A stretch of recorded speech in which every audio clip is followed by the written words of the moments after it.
আমি কিভাবে এসেছি আমি জানি না বাবা, কিন্তু আমি জন্ম হয়ে আমার মাথা পিতাকে আমি কিছু জানি না বাবা। এই বিশ্ব জগতে আমার নাম হচ্ছে শিব ঠাকুর, আমি মহাদেব। আমি মানুষের অন্তরে খবর করতে পারি। তাই মাগো, তুমি যদি একটা ফুলের থেকে জন্মগ্রহণ করেছ, তাহলে এই বিশ্ব জগতে আমি তোমার নাম রেখে দিলাম পদ্মা দেবী। ঠিক আছে বাবা।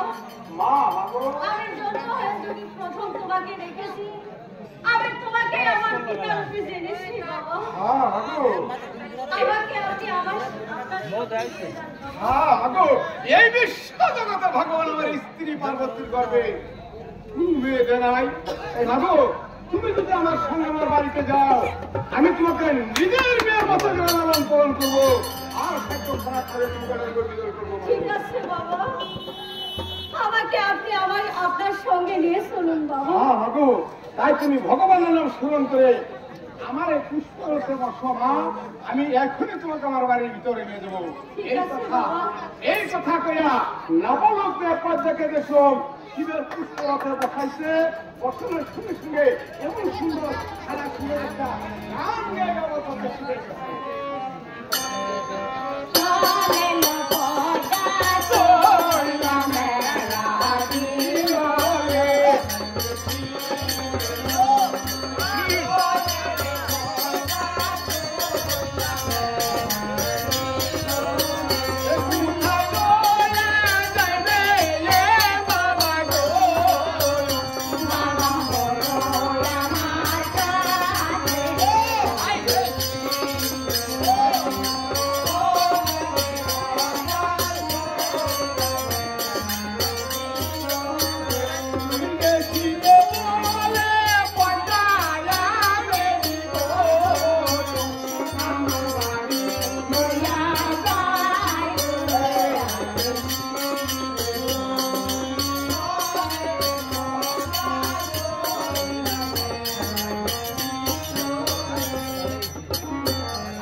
এইটা আমার আশ্রম এবং এইটা আমার বাসা।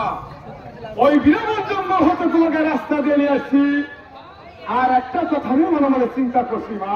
কি কথা বাবা? মা মাগো, আমি অন্য কোনো কথা চিন্তা করি নাই, আমি এই কথাটাই চিন্তা করছি। এই বিশ্ব জগতে ভগবানের যার গর্বে কোনো মেয়ে দেয়, মেয়ে যে কিন্তু ক্ষুদা সে কিন্তু জানে না মাগো।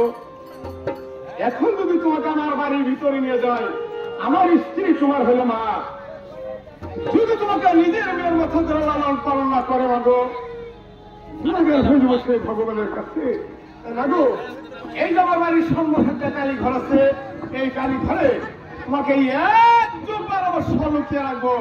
তা তুমি কি বলো মা?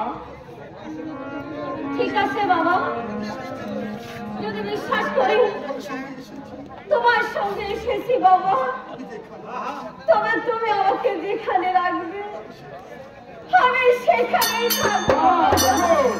আজকে তোমার কথা শুনে আমি বহুত সন্তুষ্ট হয়েছি মা। তাই মাগো, আজকে থেকে এই কালী ঘরের ভিতরে আমার বাহিরে অন্য কোন লোক আমি ঢুকতে দিব না। আজ থেকে সকাল বিকাল 2 টাইম আমি নিজেই তোমার জন্য মন্ত্র ভরত থাক এই কালী ঘরে খাদ্য নিয়ে আসবো। ঠিক আছে বাবা। আর মাগো, এই যে কালী ঘরের ভিতরে সিলিং দেখছো, এই সিলিং এই সিলিংয়ের উপর তুমি 1-12 বছর শুয়ে থাকবে, তোমার কোনো চিন্তা করতে হবে না। তাই মাগো, আমি আজ থেকে সকাল বিকাল 2 টাইম আমি নিজে তোমার জন্য খাদ্য নিয়ে আসবো।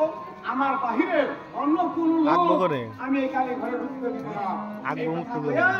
ভালো করে পয়সাকে নিয়মিত শিখিয়া ওইটা আমি আস্তে আস্তে নিয়ে সেই কালী ঘরের সিলিংয়ের উপরে বসিয়া দিয়া, তাই শিবে আবার বাড়ির ভিতরে চলে গেছে। হয়তো শিবের স্ত্রীর নাম ছিল কি পার্বতী। তাই যে বলতেছে, হ্যাঁ পার্বতী, এই বছর আমি কৈলাসে গেছিলাম, বহুত নতুন নতুন সাধু বস্তুরা আসছিল। হঠাৎ করে একটা নতুন সাধুর মুখে নতুন একটা আইন পাশ হয়ে গেছে। তাই পার্বতীর এরকম দুরাত করে বলতেছে, স্বামী গো, কি আইন পাশ হচ্ছে যে যার বাড়িতে গাড়ি ঘরেছে 1-12 বছর মেয়েকে যেন পূজা দেওয়া নিষেধ খেলা ফেলাইছে। তাই পার্বতী এরকম দুরাত করে বলতেছে, স্বামী গো, তাহলে কি এই মন্ত্র ঘরে অর্থাৎ কালী ঘরের পূজাটা আমি সাজিয়েও দিতে পারবো না। শিব বলতেছে হ্যাঁ, আজকের থেকে তুমি পূজা সাজিয়ে দিবে আর আমার নিয়ে নয় কালীঘরে দিতে হবে। ওই দিন থেকে হয়তো পার্বতী পূজা সাজিয়ে দেয় আর শিবে নিয়ে নয় কালীঘরে